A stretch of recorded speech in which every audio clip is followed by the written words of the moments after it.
Boa noite a todos. Eu posso tirar a máscara aí, então, aqui, né? Tranquilo? Podem ficar tranquilo, os que estão aqui na frente, que eu não tenho nada além de Covid, só a Covid. É uma alegria estar com vocês nessa noite. E há muito tempo que eu gostaria de vir. O pastor Glauber demorou para me chamar. Ele falou que é o contrário aqui, né? Eu queria ter vindo antes, ele não deixou. Mas era realmente ouvindo falar da igreja e tanto dele, especialmente, o pastor Glauber e a Tânia, que conhecemos já há algum tempo, e a alegria e satisfação de partilhar com vocês também nesse culto, neste momento. Ele falou por 1 hora, eu não costumo passar tanto, só 45 minutos, é o máximo que eu prometo que vou passar da 1 hora. Claro que eu estou brincando para você ficar bem tranquilo, né, num dia de calor ainda, mas num culto como este, evidentemente que nós precisamos ouvir a voz do Senhor e meditar na palavra dele. E o texto que eu trouxe para partilhar com vocês nessa noite, para encontrarmos aqui a voz do Senhor, é um texto bem curto, é na verdade apenas uma citação de Jesus durante uma oração, no texto de João, no capítulo 17, no verso 3. Este é um versículo tão importante nas Escrituras, curto, e creio que será ele suficiente para a nossa meditação neste momento, e que, se você quer escolher um texto para memorizar nas Escrituras, este é o texto importante, curto, porém um versículo com muita profundidade. Em João 17, no capítulo 17, no verso 3. Evangelho de João, no capítulo 17, no versículo 3. Jesus vai orar e ele faz uma afirmação diante dos discípulos enquanto ora e disse o seguinte: e a vida eterna é esta, que te conheçam a ti, o único Deus verdadeiro, e a Jesus Cristo a quem enviaste.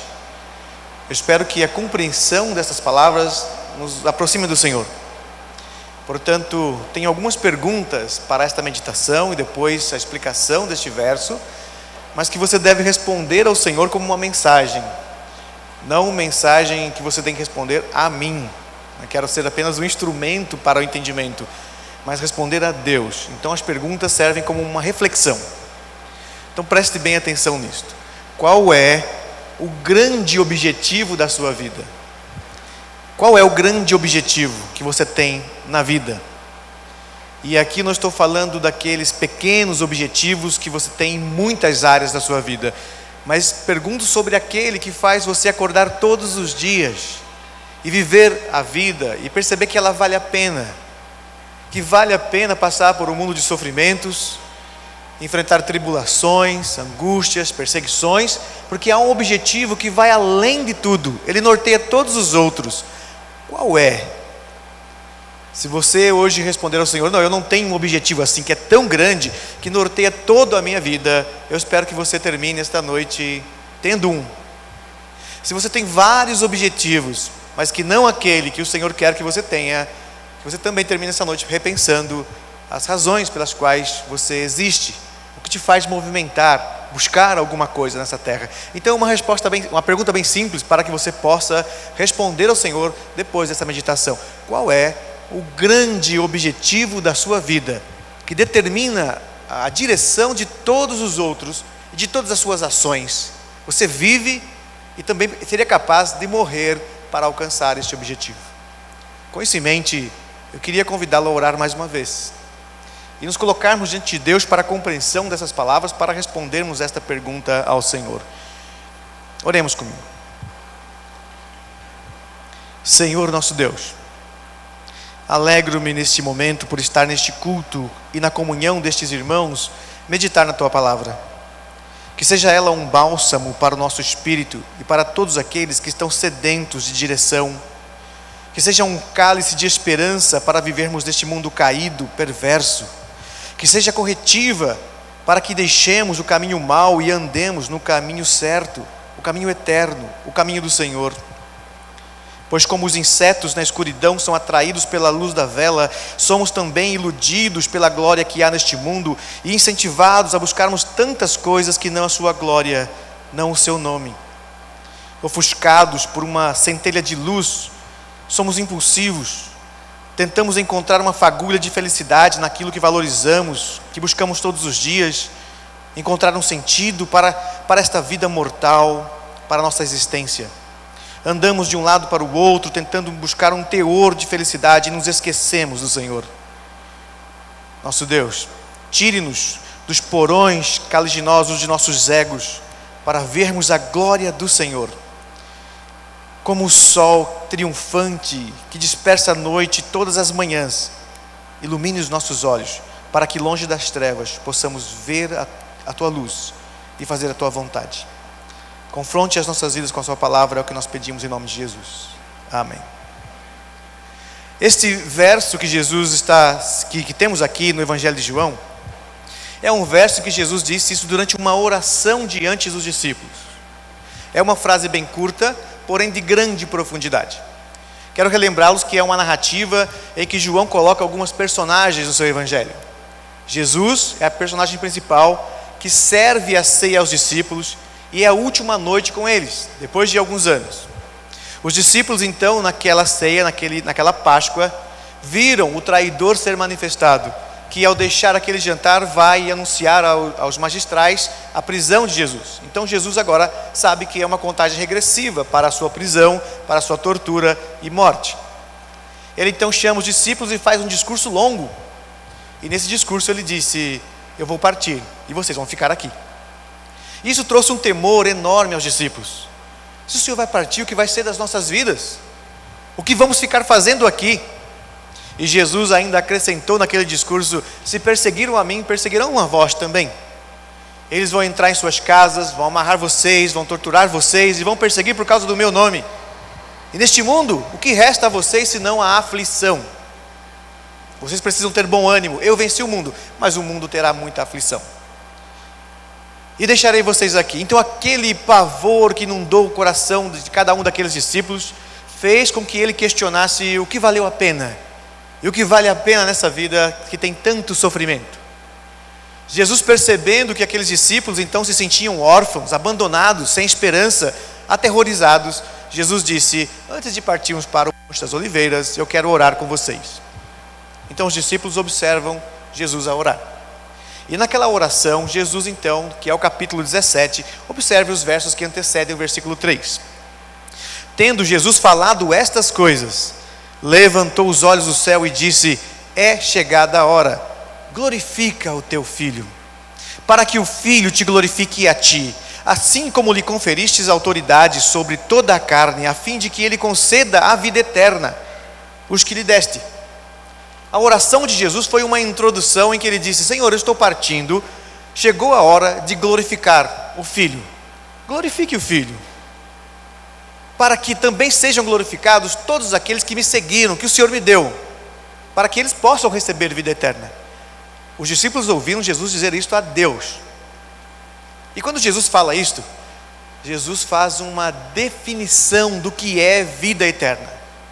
Lembre-se, ele está falando com Deus: glorifica o teu filho, chegou a hora para que todos aqueles que me procuram, que vieram comigo, também tenham vida eterna.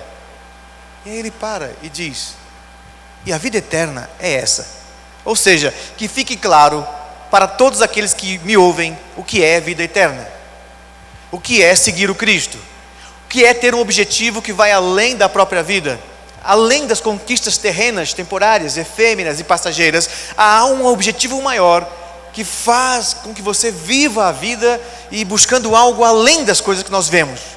Vale a pena viver e vale a pena morrer por este objetivo. Ele define o que é a vida eterna dizendo: a vida eterna é esta, que conheçam a ti, o único Deus verdadeiro, e a Jesus Cristo a quem enviaste. E depois volta a orar. É esta citação que eu quero compreender com vocês, mostrando uma essência cristã para uma essência de vida. Quando eu perguntei qual é o grande objetivo, a mensagem que quero que você aprenda e observe nesta noite é uma essência cristã para uma essência de vida.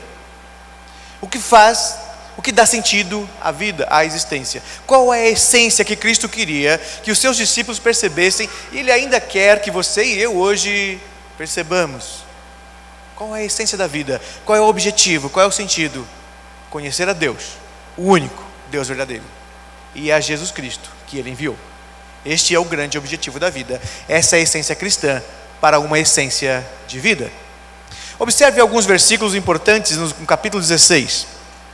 No capítulo 16, nós observamos naquele discurso que Jesus está se despedindo dos discípulos, então há uma ausência do Cristo. No versículo 1 do capítulo 16, ele disse: tenho-vos dito estas coisas, para que não vos escandalizeis. Jesus começa o discurso e afirma: tenho feito esse discurso para que vocês não fiquem escandalizados. Jesus não está mentindo para os discípulos, ele não mente para nós hoje. Pastores mentem, líderes religiosos mentem, professores mentem, governantes mentem, dizendo que há felicidade nessa terra. Que se você crescer, que se você é um jovem, estudar, e aí no futuro você vai ser alguém, e você vai ser feliz, e você vai encontrar uma realização, e todos passam a buscar aquela realização. Ele tem um objetivo na vida. Quando eu era criança, eu nunca entendi isto, mas as pessoas me diziam assim: quando você crescer, você estuda, porque se você estudar, você vai ser alguém na vida. E eu sempre pensei: mas eu não sou alguém? Eu vou ser alguém um dia? E só quem estuda é alguém na vida? Então o objetivo da vida é estudar para ser alguém, porque não somos ninguém ainda. Mas aí você se põe a estudar, aí você percebe que estudar nunca termina. O autor aos Eclesiastes disse: não há fim para escrever livros e para estudar, não há fim. Não termina nunca os estudos, e aquela felicidade, aquele ser alguém nunca chega. E aí você vai crescendo, alguém diz a você: não se preocupe, quando você se casar, aí você vai ver que a vida vai valer a pena, porque ao casamento você vai encontrar o seu esposo, vai encontrar a sua esposa. E aí aquelas pessoas traçam mais um objetivo na vida: encontrar um cônjuge. O problema é que você, quando se casa, descobre que a felicidade não veio. Na verdade, ali começam os seus problemas. Ali você não tem mais o pai e a mãe para pagar suas contas, aí é você que tem que pagar suas contas. E na verdade aquela tranquilidade que você tanto objetivou, na verdade era uma vida enfadonha, de contas para pagar, de trabalho, de criação de filhos, de relacionamentos. E a vida não mudou nada. Continua.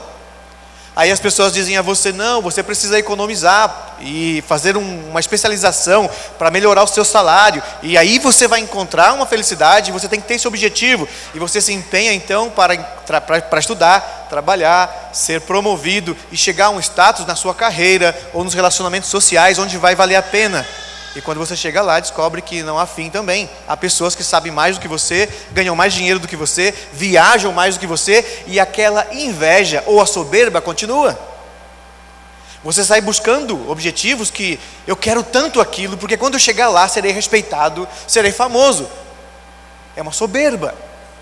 Se não é a soberba, é também a inveja. Olha, se você estudar vai ser como ele, se você trabalhar será como ele, você vai conhecer o mundo como ele, vai ser feliz como ele. Isso nunca termina. Isso nunca chega. Somos enganados nesse mundo.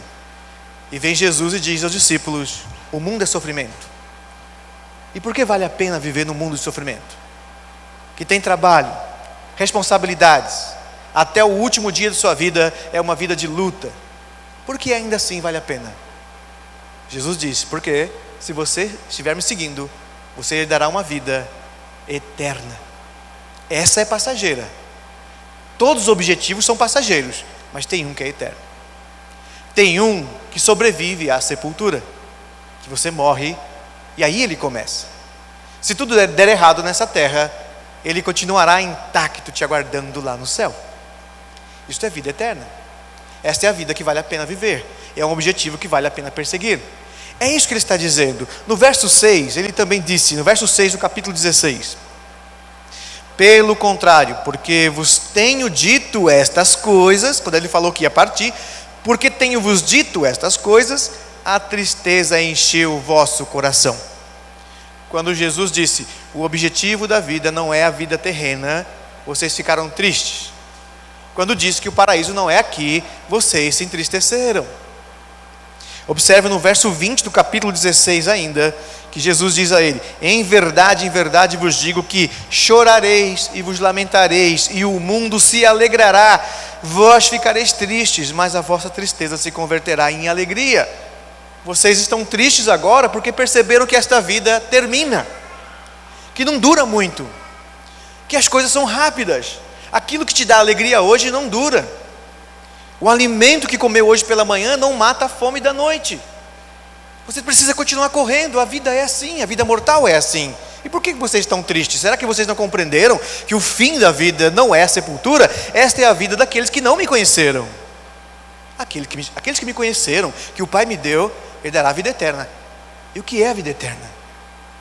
É encontrar a Deus, o único, e a Jesus Cristo, a quem Ele enviou. Observe ainda no verso 33 do capítulo 16: estas coisas vos tenho dito para que tenhas paz em mim. Eu estou dizendo isso para vocês pararem de perseguir paz que há no mundo. No mundo passareis por aflições. De onde virá o seu ânimo? O seu ânimo estará em mim. Por quê? Porque eu venci o mundo. Este é o contexto que ele está dizendo aos discípulos, para chegar no capítulo 17, no verso 3, durante aquela oração, explicar o que é vida eterna. Qual é o objetivo que vale a pena? Uma essência de cristã para uma essência de vida.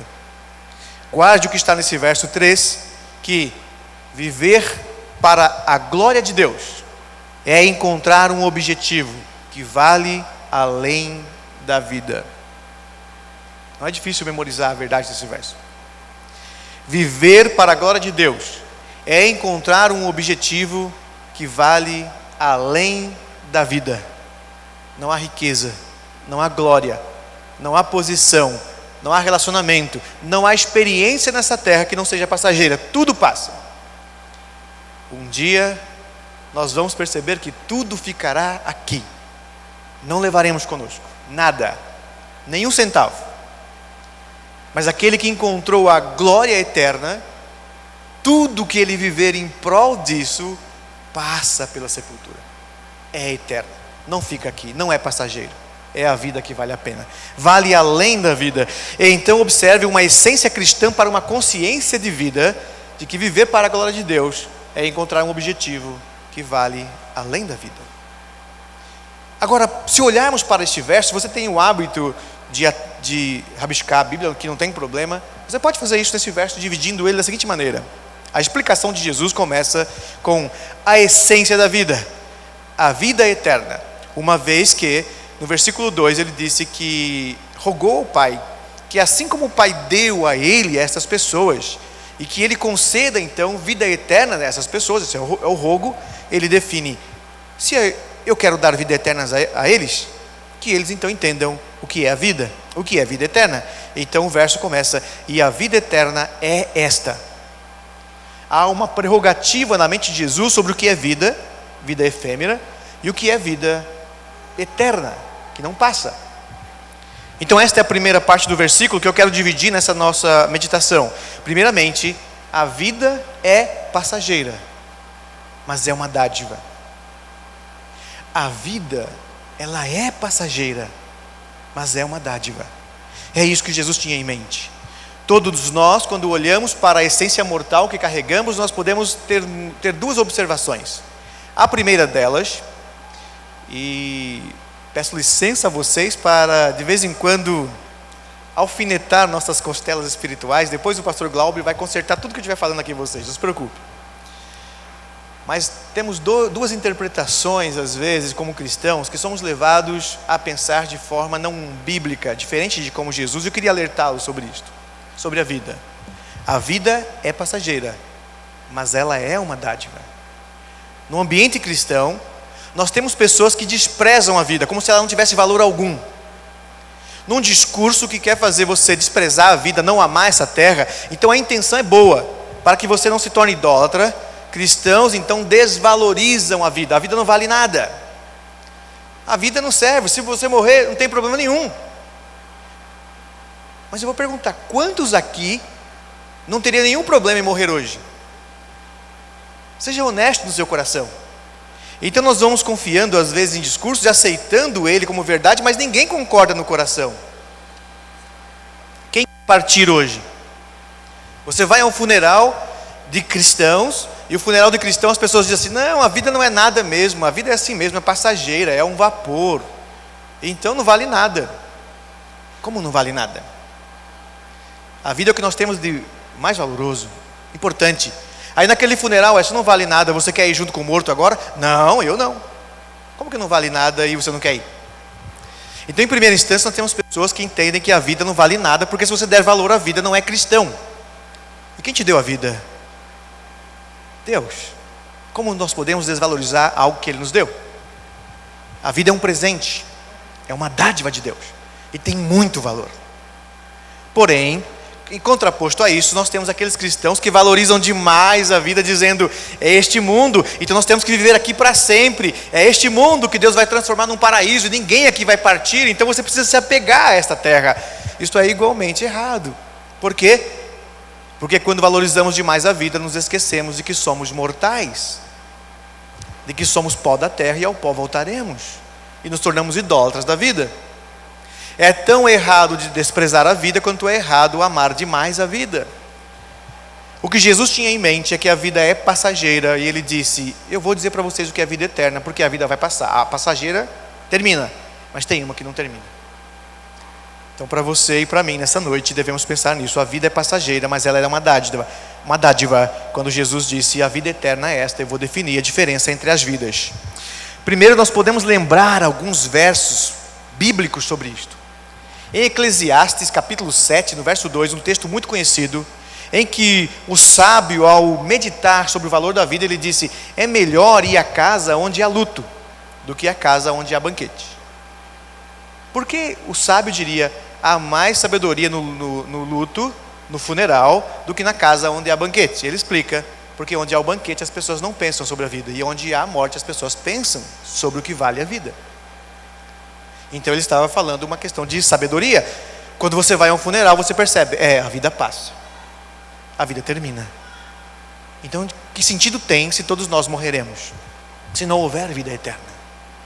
Podemos lembrar de um outro texto de Tiago, no capítulo 4, verso 14, que a diferença agora em relação ao sábio do Antigo Testamento, na comparação de que nós devemos pensar sobre a vida, o Tiago, lá no Novo Testamento, no capítulo 4, no verso 14, ele define a vida como algo passageiro, usando uma espécie de metáfora, de analogia sobre a vida, perguntando: o que é a nossa vida?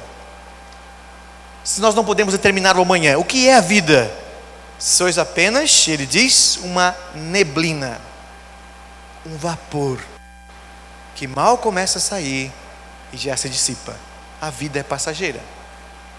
Podemos lembrar de Pedro, no capítulo 1, no verso 24, que ele também diz que a nossa vida é como a relva, e que dá uma flor.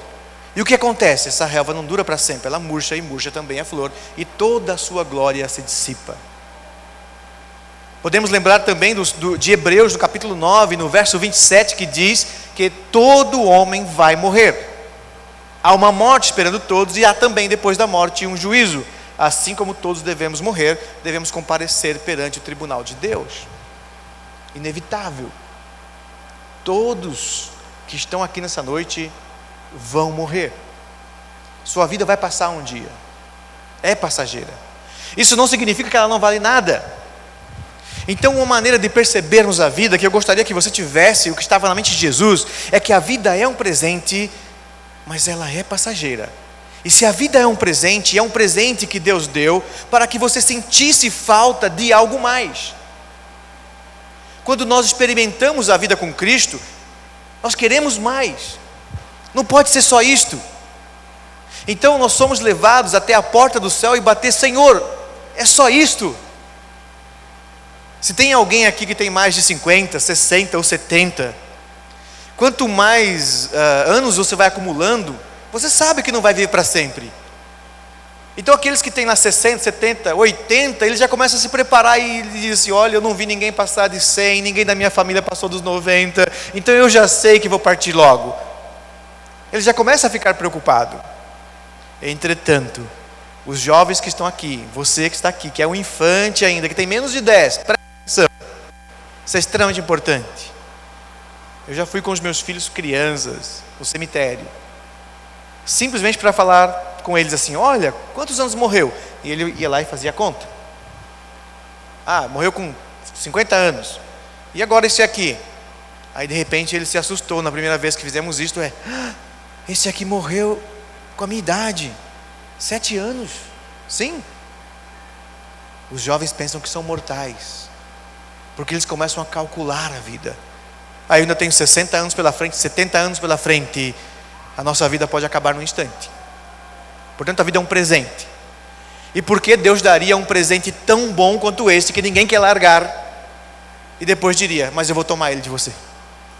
Por que alguém lhe daria um presente tão bom quanto a vida, um presente incomensurável, de modo de que não há outro parecido?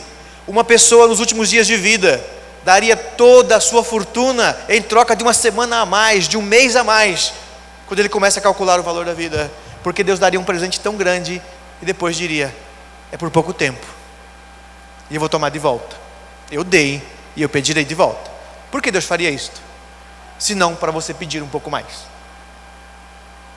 Não sei vocês, mas quando você experimenta uma coisa que comigo acontece isso o tempo todo, é um fenômeno que eu não sei explicar. Quando você come alguma coisa muito boa, você sempre quer mais. Alguém sabe explicar esse fenômeno? Mas quando você come uma coisa muito ruim, você fica assim, não quero mais. Mas uma boa sobremesa, uma comida bem temperada, bem preparada, você come e fica assim, que pena que eu sou limitado, porque eu comeria mais. Não é assim? Quando você sai de férias, você não fica louco para voltar ao trabalho quando está experienciando um momento de descanso, desfrutando de muito prazer. Na verdade, você fica assim, não pode ter um dia a mais, uma semana a mais. Então pense, por que Deus nos daria um presente tão grande quanto a vida e depois diria, é por pouco tempo, aproveita porque eu vou pedir de volta.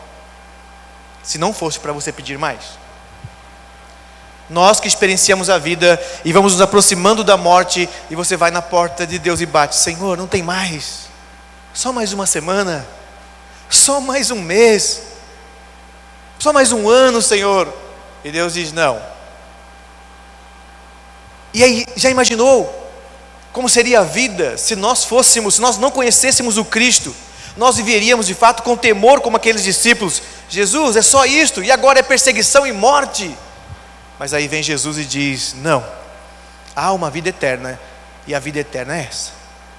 Esta vida passa, Deus deu como dádiva, mas tem uma que não passa. E se você quer mais, tem mais nele. Então vou ilustrar um pouquinho a você como eu vejo a vida nesse sentido. Nas Escrituras nós temos muitas vezes a explicação de que a vida é comparada à água. A água é um sinônimo de vida. O próprio Jesus disse à mulher samaritana que se você beber essa fonte terá sede. Ou seja, a fonte do mundo mortal você tem que beber cada vez que tem sede. Não preenche. Mas a água que eu tenho para dar jorra de uma fonte eterna. A água não acaba. Quem toma dela não tem mais sede. E ela nunca acaba. Muitas vezes nas Escrituras nós temos a figura da água para representar a vida e o seu valor. Então eu queria que você imaginasse um pouquinho como se fosse até o mar, o oceano, e você olha para aquela imensidão de água e percebe, olha quanta vida, isso é muito valoroso. Então imagine isto, e aí Deus diz, você quer experimentar um pouquinho disso? Vá e pegue um pouco. E aí você se inclina àquela imensidão de água e pega um pouco de água nas suas mãos. E Deus disse, é isso que você tem. Agora cuida bem, porque é só o que você tem. E você vai com aquele punhado de água, aquele bocado de água, e vai equilibrando entre as mãos, e você descobre que cada gota que escorre pelo dedo, você fica, não, já foi um pouco de vida, e você vai tentando preservar aquilo ao máximo, protegendo aquilo, e a água vai escorrendo. E mesmo quando você protege com todas as forças, a evaporação vem, e a água vai surgindo, e você não protege por muito tempo, até que vai chegando as últimas gotículas, e você fica, está acabando, não pode ser, tem que ter mais água. E aí quando aquela última gota escorre pelos dedos, você descobre, a vida é assim, eu não posso segurar por muito tempo, eu vou tentando equilibrar, tentando proteger, tentando segurar um pouco de vida, mas ela vai terminar, é inevitável.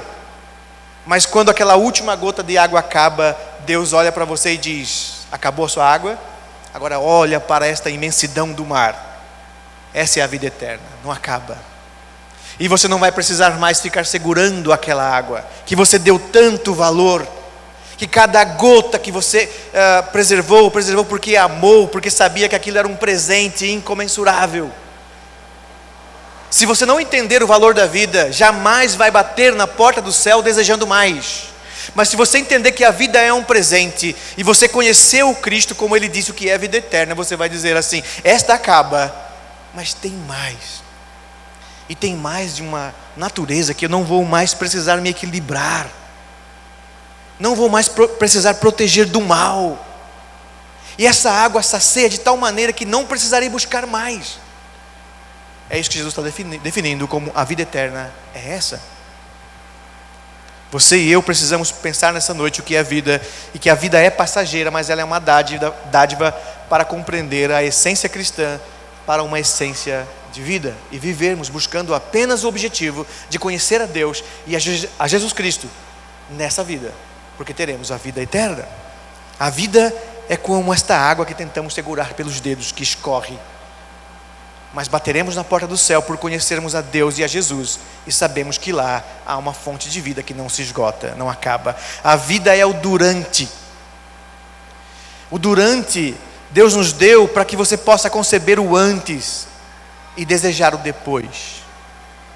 Algumas pessoas podem pensar: Senhor, se eu não tivesse nascido, eu não precisaria me preocupar com tanto sofrimento. Sim, mas se você não tivesse nascido, não estaria aqui pensando que não deveria ter nascido. Já percebeu? Nós só questionamos o passado porque nós estamos no durante. Só quem está no durante sabe que existe um antes, e só quem está no durante sabe que existe um depois. Se você e eu não estivéssemos existidos, não cogitaríamos isto, mas também não estaríamos aqui para conceber nossa existência. Porque Deus daria algo só o durante, para você ter noção do antes e desejar o depois. Esta é a vida. Em segundo lugar, quando Jesus diz a vida eterna é esta, Ele define qual é o objetivo dessa vida para que ela seja então eterna, para que essa essência de vida seja além da vida passageira. E depois Ele completa: que te conheçam, e conheçam unicamente a ti, o único Deus verdadeiro. Nesse trecho, Jesus está lembrando evidentemente o grande mandamento. Ouve, Israel, o Senhor nosso Deus é um Deus. Não dois, não três, não quatro, não cinco, não de diversos modelos e tipos. Um Deus, o único, não há outro. E agora Jesus também está dizendo: a vida eterna é essa, conhecer a Deus, o único, não tem outro, não tem outra fonte, não há outro Deus, não há dois deuses, há um Deus e um único Deus. O que nós podemos aprender para a nossa reflexão? Que a vida é passageira, mas é uma dádiva. E em segundo lugar, a vida necessita de objetivos. A vida necessita de objetivos, mas ela é carente de Deus. Guarde isto: a vida necessita, faz parte da nossa natureza a busca por objetivos, mas na verdade é carente de Deus. Você e eu não vivemos sem objetivos. Tudo que você faz há um objetivo. Tudo na vida tem objetivo. As pessoas perguntam: por que você está fazendo isso? Olha, eu não sei. Ainda é um objetivo, mas é um objetivo desconhecido. Não existe nenhuma de nossas ações sem objetivos. A vida precisa de objetivos. Se você vai estudar, por que vai estudar? Se não vai, por que não vai? Se você vai comprar, por que vai comprar? Se não vai, por que não vai? Se vai vender, por que vai vender? Se não vai, por que não vai? É simples, essa pergunta cabe em todas as circunstâncias. Necessitamos de objetivos, mas nós somos carentes de Deus. Deus sabe, e Jesus sabia, ao sondar o coração dos seus discípulos, ao afirmar o que Ele afirmou, que vocês estão tristes porque estão pensando sobre os objetivos. E vocês perceberam que não há objetivos que vale a pena, que possa suprir o coração de vocês, preencher a vossa natureza. Sabe por quê? Porque vocês precisam de Deus. O vazio que vocês têm em seus corações só pode ser preenchido por Deus. Vocês precisam de objetivos na vida, mas vocês são carentes de Deus. Por isso que ao introduzir esta meditação eu disse que nós acordamos todos os dias buscando objetivos. Crianças são motivadas a buscarem objetivos, e quando alcança descobre que não valeu a pena, tem outro depois disso. E quando você alcança o segundo, descobre que tem outro depois disso. Então nós precisamos de objetivos, e objetivos que nunca vamos alcançar, porque sempre estaremos vazios. Sim, vazios.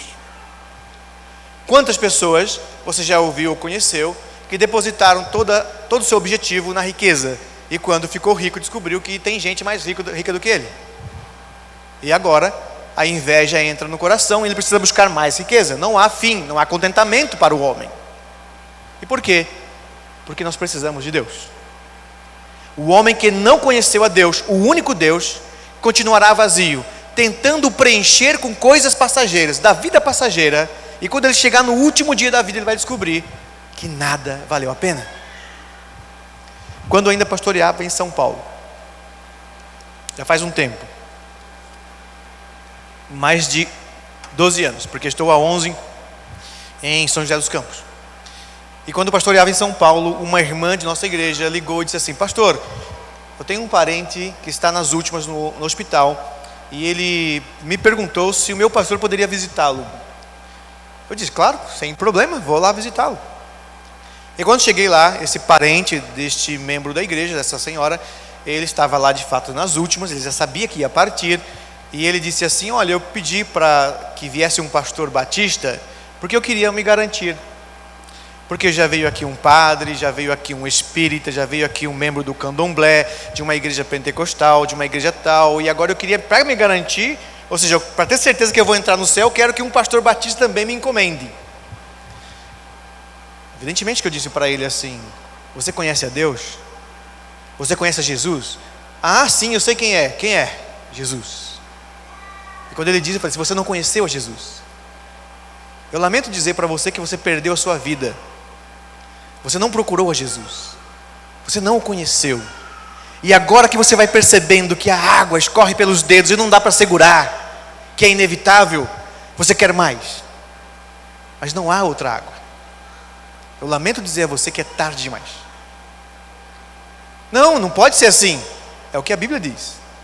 Se ninguém que veio aqui teve coragem de te dizer isto, eu lamento dizer que eu não vou mentir para você morrer em paz. Sua vida não vai ser melhor depois que você morrer. Não há uma glória te esperando. Mas sabe o que acontece no coração de alguém assim? Não pode ser assim.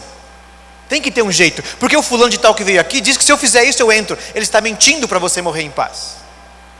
As escrituras dizem que não há vida eterna fora de Deus e de Jesus Cristo. E li este versículo para ele. Se você está achando que tudo que você fez na vida, que o seu dinheiro, que as suas experiências, que valeu a pena? Não. Sabe por quê? Porque agora você está carente de Deus. Seu coração está vazio. Porque não podemos levar dinheiro conosco. Não podemos levar pessoas conosco, emprego conosco, diplomas conosco. Então os objetivos que você perseguiu na vida descobriu que não valeu a pena, era correr atrás do vento. E há um livro inteiro nas escrituras dizendo que aqueles que buscam objetivos debaixo do sol estão correndo atrás do vento. Vaidade. Buscando aquilo que não pode satisfazer o coração. Então quando Jesus disse a vida eterna é essa, que conheçam, ele está dizendo que perscrutam o coração de Deus, que entende o que é Deus e que compreende quem é Deus, e isto traz satisfação para a sua alma. A vida necessita de objetivos, mas ela só pode ser satisfeita em Deus, ela é carente de Deus. O grande autor romancista russo Dostoiévski disse isso em um dos seus romances, de que o homem tem um vazio do tamanho de Deus. E ele estava certo. O vazio que nós temos não pode ser preenchido por outras coisas, somente por Deus. E aquele que encontrou um objetivo que vale além da vida. E todos os outros passam a corroborar com ele, porque ele é maior do que tudo.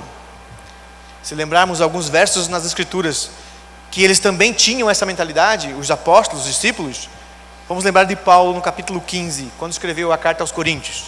Na primeira carta aos Coríntios, no capítulo 15, no verso 19, Paulo disse assim: se esperamos de Cristo somente nessa terra, nós somos os mais miseráveis dos homens. Olha, se o que você espera de Deus e de Cristo se resume a esta vida, é uma vida miserável, é uma vida sem objetivo, é uma vida com objetivos tão pequenos que não vale a pena viver. Importante lembrar que Paulo entendia bem que a vida era uma dádiva, mas que ela era passageira. Todas as vezes que ele foi confrontado com essa ideia, como no texto de Atos, no capítulo 20, no verso 24, quando Lucas disse que Paulo pregava, ensinava, era apedrejado, torturado, ele coloca ali uma expressão na boca de Paulo quando narra e diz assim, que Paulo afirmava: em nada considero a vida preciosa para mim, contanto que complete a carreira que me foi proposta. Paulo não desvalorizava a vida. Ele não era um suicida ou um pré-suicida. O que ele está dizendo é, comparado aos objetivos que eu tenho aqui, de pregar o evangelho, de tornar o nome de Deus conhecido e de viver esta vida com um monte de objetivos, comparado a estar com Ele na glória, não tem comparação, é lá. Perde o valor. Porque valor é uma coisa que nós contabilizamos na balança. Hoje nós perdemos a noção do que diz o texto bíblico sobre valor, porque hoje nós medimos o valor pelo número digital. Mas quem se recorda, não precisa ser tão antigo assim, para se lembrar que antigamente as balanças eram pesadas, colocando um peso aqui e colocando o alimento do outro lado. Era uma comparação. Portanto, quando chegamos às Escrituras e Paulo disse, em nada considero a vida preciosa, ou seja, não tem valor, é porque ele está dizendo, eu coloco esta glória de um lado, no peso, e coloco todos os meus objetivos do outro. Qual deles pesa mais? Evidentemente que é estar com Cristo. Mas Paulo tinha muitos objetivos. Ele nunca desejou encurtar a vida. E eu também não desejo. Se Deus me perguntar até quando você quer viver, a resposta é simples. Até o último dia dessa terra. Leva todo mundo, eu fico aqui para contar a história de todos vocês. Não tem problema nenhum. Fico aqui. Mas você não quer estar com Cristo? Claro que eu quero estar com Cristo. Comparado às coisas dessa vida, eu quero estar com Cristo. Mas eu não desprezo o valor da vida. Ela é passageira, mas eu busco algo que vai além dela. E é por isso que eu uso ela da melhor forma possível para Deus. Enquanto Ele me deixar aqui, eu quero encontrá-lo, conhecê-lo, sondá-lo. Porque quando chegar no céu, não vamos estranhar o céu. As pessoas que não procuram conhecer a Deus aqui, vão estranhar o céu. Porque no céu só tem Deus. No céu não tem emprego. No céu não tem faculdades. No céu não tem casamento. No céu não tem parque de diversão. Não tem paisagem para você visitar. Não tem férias. No céu tem Deus. E aqueles que aprendem a buscar e a conhecer Deus aqui, vão desejá-lo ainda mais. E sabe o que nós vamos fazer no céu? Conhecê-lo. E isto vai trazer uma satisfação enorme para nós. Objetivos na terra são pequenos comparados aos objetivos que nós temos no céu, porque a vida é carente de Deus. Então lá viveremos satisfeitos. Eclesiastes, no capítulo 3, no verso 11, nós temos também uma explicação do sábio porque Deus deu a vida como um grande presente. E depois disse que é curto, vai tomar de volta, para você desejar mais. E porque Deus deu a vida e com tantos objetivos, para você entender que cada um desses objetivos é correr atrás do vento, até conhecer a Deus, que a sua natureza deseja. No capítulo 3, no verso 11, ele disse que Deus colocou a eternidade no coração do homem. E que não pode ser substituído. Não haverá nada nessa terra capaz de suprir o vazio do homem que precisa de Deus. Os incrédulos, os pagãos, eles gostam de serem enganados. E eles precisam disso. Eles precisam do engano. Se tirarmos o engano de uma pessoa que não conhece a Deus, o que vai sobrar para ele? Nós precisamos dizer para ele, sim, estude, porque o fim está no estudo. Aproveite a vida, divirta-se, o fim está na diversão. Estão aí nas riquezas. Eles precisam disto. Mas você e eu, nós precisamos, na verdade, é conhecer a Deus. Todos esses objetivos são pequenos, porque há um maior do que eles. E se eu não alcançar uma vida tranquila na terra, nas finanças, na vida social, e se passar eu por uma vida de total perseguição, de sofrimento, não importa. O objetivo maior vem depois. O objetivo maior é conhecer a Deus. Portanto, se você sofrer na vida e conhecer a Deus, alcançou o objetivo. Pois não há fracasso para quem faz a vontade de Deus. Algumas pessoas olham para você e dizem assim, olha, você não ficou rico, você fracassou. Bom, meu objetivo na vida não é ficar rico. O meu objetivo na vida é conhecer a Deus. E se fiquei pobre, mas conheci a Deus, sucesso. Não há fracasso para quem faz a vontade de Deus. Pelo contrário, Muita gente, por fazer a vontade de Deus, vai perder muitas coisas na vida, mas será muito bem sucedido nos seus alvos, nos seus objetivos. O meu objetivo é conhecer a Deus. Os outros são pequenos. Estudar, comprar, vender, me relacionar, são coisas da vida passageira. Isso não fica aqui. É importante, é uma dádiva. Mas se perder isto, eu estou perdendo muita coisa. Mas que seria de mim se perdesse eu a Deus?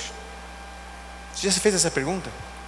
E é isso que Jesus está colocando aqui, que a vida, ela necessita de objetivos, mas ela é carente de Deus ao dizer: a vida eterna é esta. Ela não é passageira, ela é eterna. E como defini-la? Conhecer a Deus.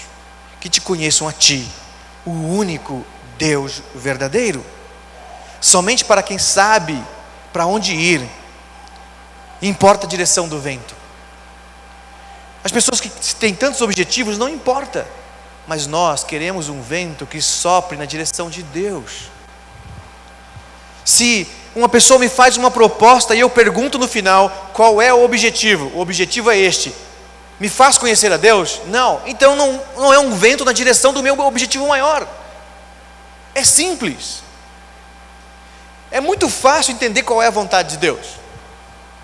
O problema é que as pessoas então perguntam qual é a vontade de Deus, e ele está pensando assim, um jovem: com quem Deus quer que eu me case? Olha, é fácil responder essa pergunta. Se você é um homem, Deus quer que você se case com uma mulher. Se você é uma mulher, Deus quer que você se case como um homem. Nos dias que nós vivemos, isso é importante relembrar. Isso é a vontade de Deus, pronto.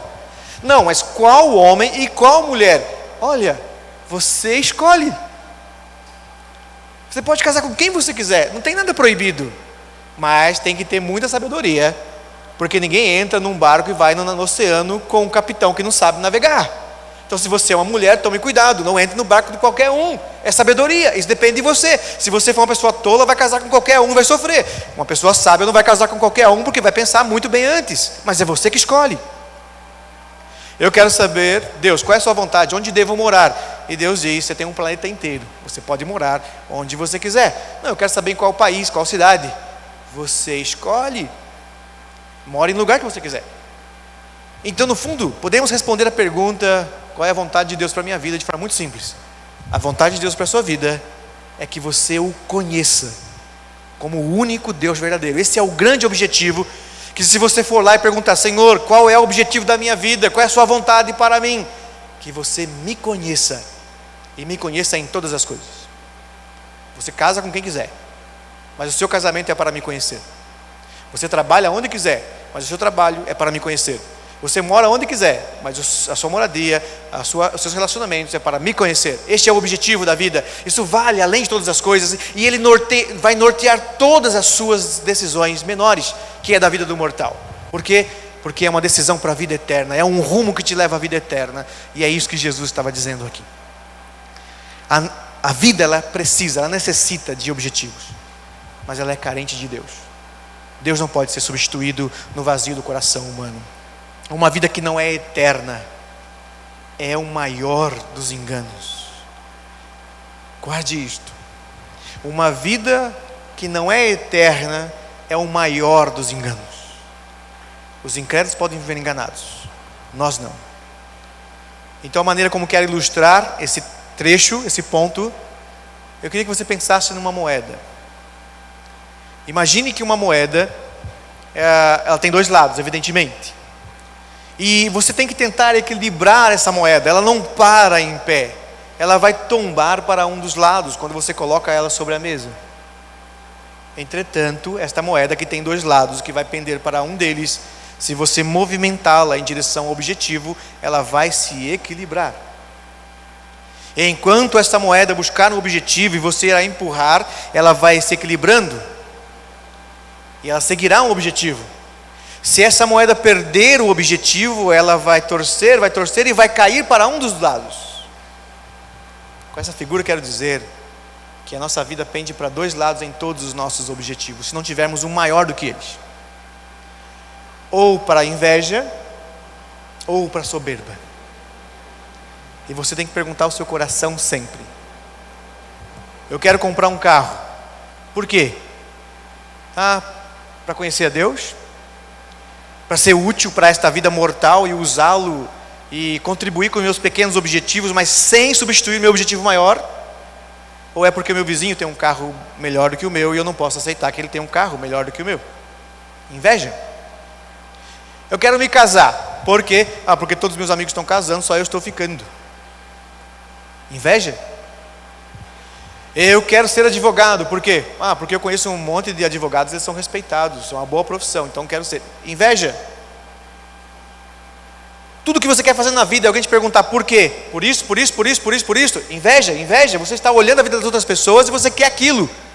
Então você é como uma moeda, seguindo os objetivos de todo mundo, e está caindo para o lado da inveja. E por isso não persegue um objetivo maior.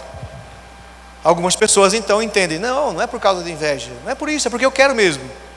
Então o outro lado natural da moeda é a soberba. E as pessoas que pendem para a soberba podem responder também a mesma pergunta de forma diferente. Por que você quer se casar? Porque eu sou a melhor pessoa dessa igreja. Por que as moças não iam querer casar comigo? Sou mais bonito. Ou a mais bonita, né? Então você pode pensar aí. Por que você quer ser isto? Olha, por quê? Porque eu sou uma pessoa que mereço um pouco melhor nessa terra, o melhor da terra. Eu quero uma boa posição, eu quero ser respeitado, eu quero ser um homem de respeito. Soberba, eu quero ser maior, eu quero que me vejam. Quando não é inveja, é soberba. E esses são os objetivos dos homens mortais, pecadores, enganados. Mas é assustador quando os cristãos respondem as perguntas da mesma forma. Por que você quer fazer isto?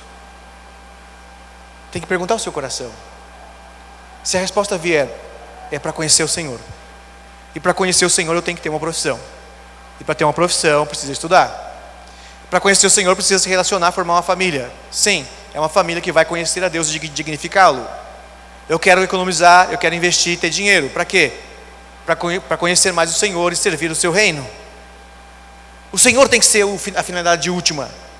Nós temos muitos objetivos e pequenos, não podemos viver sem Ele. Mas como somos invejosos e soberbos, a nossa moeda tende a cair para um dos lados, para continuar se equilibrando. O autor aos Eclesiastes disse isto: uma vida que você dedica a colecionar esses objetivos é uma vida que não vale a pena, porque ele vai dizer, é correr atrás do vento. Você alcança e descobre que é só soberba, ou você alcança e descobre que é inveja. E qual é o nome que ele dá a essa moeda que tenta se equilibrar? Vaidade. É uma vida sem objetivos. E qual é o nome dessa moeda que anula a soberba, embora se capacite nos objetivos mortais? Que anula a inveja, embora se torne uma pessoa também de sucesso em muitas áreas da vida? Chama-se humildade. Humildade é aquele que está se qualificando, que está se preparando, fazendo o melhor de si, dando o melhor de si. E não porque está se comparando com o outro, e não porque quer ser superior ao outro, mas porque ele reconheceu que Deus deu uma vida, e a vida é uma dádiva, é um presente. E você quer usar aquilo da melhor maneira possível. Por quê? Porque quando Deus pedir de volta, você terá um mar enorme daquilo. E Deus vai dizer, você foi fiel no pouco. Naquele trecho de vida que era o durante, para desejar o depois. E agora entre para a vida eterna e regozije-se. É essa esperança que faz com que você acorde todos os dias, trabalhe como um bom funcionário, estude como um grande estudioso, se relacione como um homem de Deus e tenha tantos objetivos, porque você não está perdido na vida, mas não por competição com o outro, e não porque você quer superar os outros, mas porque você quer entregar sua vida a Deus quando Ele pedir conta, como um servo bom, que cuidou bem dos talentos que Ele lhe deu, com a consciência de que a vida era passageira, que haveria um fim, mas era uma dádiva, e que aquela vida não poderia, que nenhum objetivo nessa terra pode preencher o seu coração, e você nunca tentou fazer isto nessa terra, porque você ansiava por Deus, em conhecê-lo. É isso que Jesus está tentando nessa frase transmitir aos discípulos que o ouvem. Se em primeira instância a vida é passageira, mas é uma dádiva. Em segundo lugar, a vida necessita de objetivos, mas ela é carente de Deus. A conclusão que nós podemos chegar nessa noite, nessa meditação, completa o verso, quando Jesus disse, e a vida eterna é esta. Ela não é como aquela, ela é eterna e é diferente. E o objetivo da vida é conhecer a Ti, o único Deus verdadeiro, somente Deus pode preencher o vazio no coração. Ele completa, e a Jesus Cristo, aquele que foi enviado. Se alguém quer vida eterna, se alguém quer um objetivo que valha além da vida, tem que conhecer a Deus. Mas a única forma de conhecer a Deus e chegar a Ele é através do Filho que foi enviado. Não há outro caminho para isso. E é isso que ele está agora completando. E em terceiro lugar, para esta reflexão, a glória de Deus é a glória que dá sentido à vida. Se a vida é uma dádiva, é passageira, mas é uma dádiva, se ela necessita de objetivos, mas é carente de Deus, então toda a glória que é nessa vida disponível a mim, na verdade é pequena, porque a glória da vida, ou a glória maior da vida, é glorificar a Deus, é fazer a vontade de Deus. Isso se transforma numa coroa que vale por toda a vida. Se olharmos para alguns versos de João, eu quero relembrar apenas um deles. No capítulo 6, no verso 38 de João, Jesus estava explicando aos discípulos sobre a sua missão. No capítulo 6, no verso 38, ele disse assim: porque eu desci do céu, não para fazer a minha vontade, mas para fazer a vontade daquele que me enviou. Esse foi o mote, o axioma da mensagem de Cristo para os discípulos. Eu, como Filho de Deus, não vim aqui para encontrar glória no mundo. Eu desci do céu para fazer a vontade dele, a vontade daquele que me enviou. O próprio Cristo sabia disto. Não há glória nessa terra que possa ser maior do que aquela que é de Deus. Você já se perguntou, ou já ouviu esta pergunta: qual é o sentido da vida? Parece ser uma resposta difícil entre os teóricos da humanidade. Como responder qual é o sentido da vida? Bom, sentido é direção. Qual é o sentido da vida? Jesus está respondendo de forma muito categórica: o sentido da vida é viver no sentido de Deus. Qualquer pessoa que conheceu a Deus quer chegar até Ele, e para chegar até Ele descobre: há um abismo. Como faço? O Cristo, o Filho. Se eu quero conhecer a Deus, eu preciso conhecer o Filho, porque o Filho me leva até Ele. Bom, então é fácil. O sentido da vida é viver no sentido de Deus. E como alcançá-lo? Só podemos através do Filho. Cristo é a manifestação autêntica do Deus verdadeiro, sendo Ele o único caminho, a verdade e a vida. Quem o encontra, encontra a Deus. Ele diz isso aos discípulos nesse mesmo discurso. Como você pode me perguntar, Filipe, onde está o Pai? Você não me viu? Quem me vê, vê o Pai. Se você quer chegar a Deus, se achegue a mim, me conheça. Então, para nós hoje devemos nos perguntar o que nós buscamos, que glória nós buscamos, e nos consolarmos de que não há glória nesse mundo que seja maior do que a glória de Deus, do que fazer a vontade de Deus. A vida foi dada para isto. E como nós podemos alcançar a Deus? Conhecendo o Cristo que foi enviado. Deus se chegou a nós. No Salmo 37, é um salmo de Davi, no verso 34, Davi compõe uma poesia sobre alguém que deveria esperar no Senhor. E no verso 34 daquela poesia, do Salmo 37, ele disse: espera no Senhor. Espera no Senhor e segue a sua direção, e que algumas versões traz por caminho. A esperança que ele está dizendo é mais ou menos aquilo de lançar uma direção, uma rota.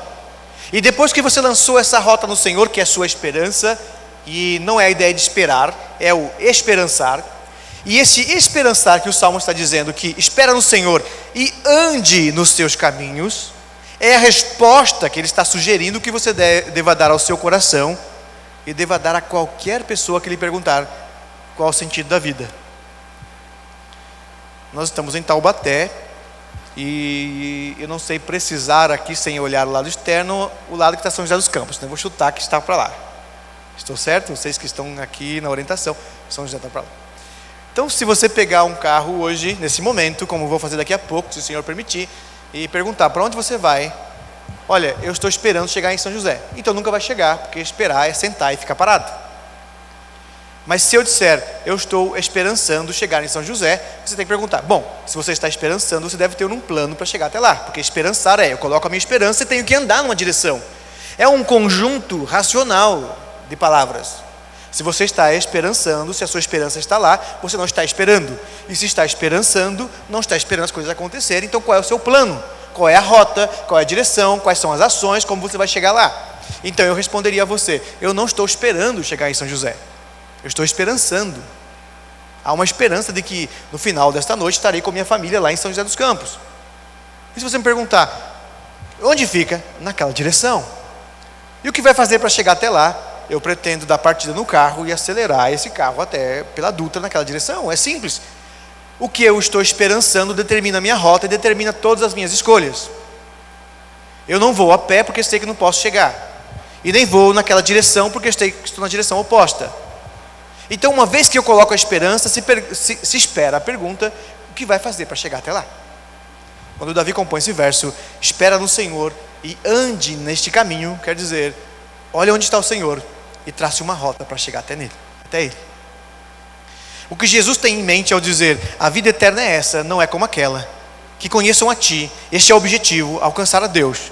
E você pergunta: mas se a glória de Deus, se a vontade de Deus, se estar com Deus é o alvo, como faço para chegar até Ele? Quais são as ações? E Ele dá a resposta: conhecer a Deus, mas também a Jesus Cristo, que foi enviado. Cristo é o nosso caminho para chegar até Deus. Nós adoramos a Deus. Nós queremos estar com Ele eternamente. Isso que esperamos. Este é o alvo maior. Como chegar? Jesus diria a nós: por mim. Quem vem a mim, chega ao Pai. Sou o único caminho, a única verdade e a vida. No Salmo 143, no verso 10, também encontramos mais um salmo agora que motiva as pessoas a adorarem no lugar santo. No versículo 10, ele faz um rogo ao Senhor. O salmista ora: ensina-me, Senhor, a fazer a tua vontade. Ensina-me, Senhor, o caminho e guia-me por ele. Guia-me com teu bom espírito. O rogo do salmista é assim: eu sei onde quero chegar, eu só preciso que o Senhor me leve até ele. Esse deve ser o nosso desejo também. Como sabemos que não existe fracasso para quem faz a vontade de Deus, para nossas conclusões, nós passamos a vida toda tentando alcançar glórias que nos tornem dignos diante dos homens. Nós queremos ser vistos pelos homens, que nos tornem dignos e que faça valer a pena esta vida mortal. Mas nós deveríamos nos importar mais em sermos dignos diante daquele que vive eternamente. Não é o que eu posso alcançar na vida, é o que eu posso alcançar na morte. Não são os prêmios que vou receber em vida, mas é o que eu vou receber na morte. Pense um pouquinho sobre isto. Qual é o seu objetivo maior na vida? Aí vem um conselho: não perca a sua vida ganhando um mundo longe de Deus, pois não há sucesso na vida que compense o fracasso na morte. Não perca a sua vida ganhando tantas coisas nessa terra, sendo bem sucedido aqui, pois não há glória, não há sucesso nessa vida que compense o fracasso no dia da morte. Uma pessoa bem sucedida na vida, no último dia dela, vai questionar se valeu a pena. Nós que conhecemos a Cristo como Ele ora e define, nós podemos viver uma vida buscando um objetivo maior. E o dia que Deus pedir conta dela, nós vamos dizer: sim, eu ansiava por isso. Eu vivi a vida de tal maneira que o dia que esse dia chegasse, eu estava preparado para dizer: Senhor, eu queria viver mais? Claro que eu queria viver mais. A vida é uma dádiva, é um presente. Mas se hoje chegou o dia de pedir contas, eu quero entrar para a eternidade como um servo bom e fiel.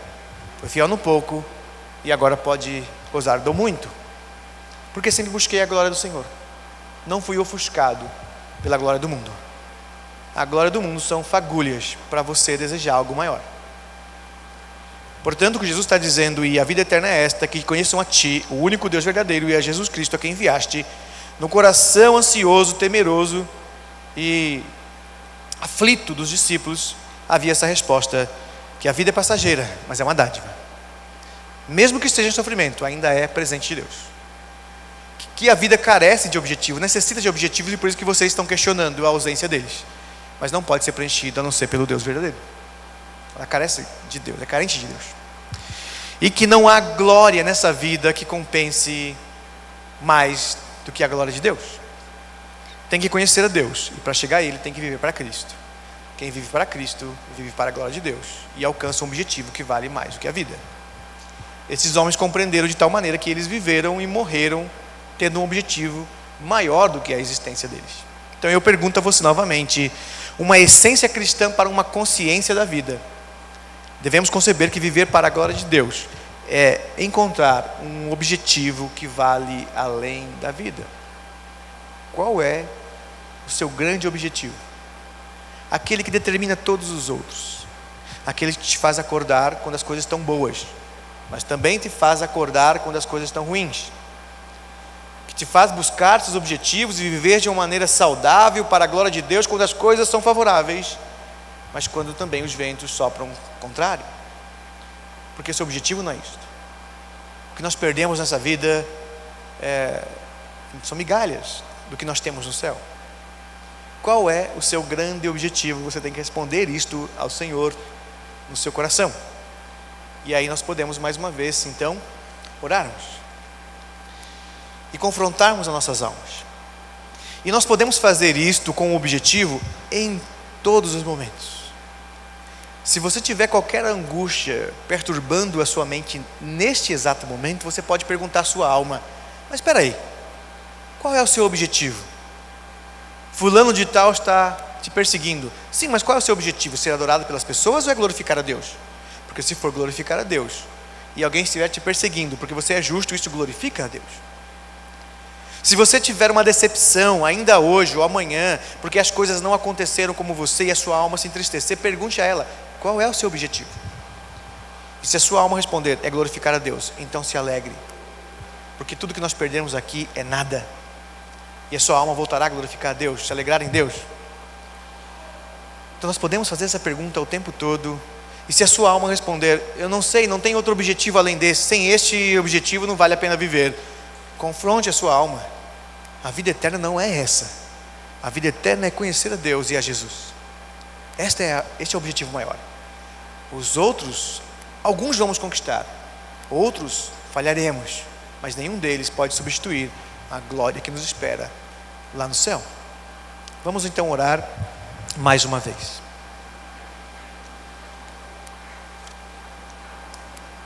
Senhor nosso Deus, assim como oramos no início desta meditação, declarando o nosso desejo de conhecer a Tua Palavra, não é difícil para nós entendermos o que o Senhor falou, o que o Senhor inspirou João a compor a história da noite em que o Cristo foi traído, e que aquilo ameaçou a alma dos discípulos. Eles ficaram tão temerosos quando viram que sofrimento os aguardava, que seus objetivos em vida agora eram questionáveis, porque estavam ausentes de Cristo. E assim como naquela noite Jesus orou declarando para que eles ouvissem o que é a vida eterna e o que tem que buscar, qual o grande objetivo que norteia todos os outros, também nós podemos perceber isto facilmente. O que nós precisamos, na verdade, é que o Senhor nos dê coragem para viver dessa forma, neste mundo tão caído e perverso, porque todos os dias se apresentam diante de nós tantas formas de tentações que vão nos iludindo. Somos levados ao engodo de achar que há alguma coisa que vale a pena nesta vida além do Senhor. Somos enganados como um alimento colocado diante de um hamster. Nós passamos a buscar aquilo e nunca chegamos, e a vida se resume a isto, um objetivo atrás do outro, e nós vamos vendo a vida passar. Mas fomos relembrados nessa noite de que o alvo maior da vida é o Senhor, de que não há outra coisa que valha ser buscada além de Ti. E nessa noite então nós podemos junto com estes irmãos que meditaram, confessar ao Senhor que queremos o Senhor, queremos o Seu reino, queremos fazer Sua vontade, de forma tão distinta, onde cada um vai responder apenas pela sua vida, de forma particular e peculiar. Mas todos nós sabemos que temos uma única rota, que é glorificar o Senhor em vida. Rogo por esta igreja, rogo pela liderança dessa igreja e por cada membro que continue a buscar apenas ao Senhor e a encontrá-lo através de Cristo Jesus. É a oração que fazemos, em nome de Jesus. Amém. Queridos, Deus abençoe. Muito obrigado pela oportunidade de participar deste culto ao Senhor nessa noite. Deus abençoe.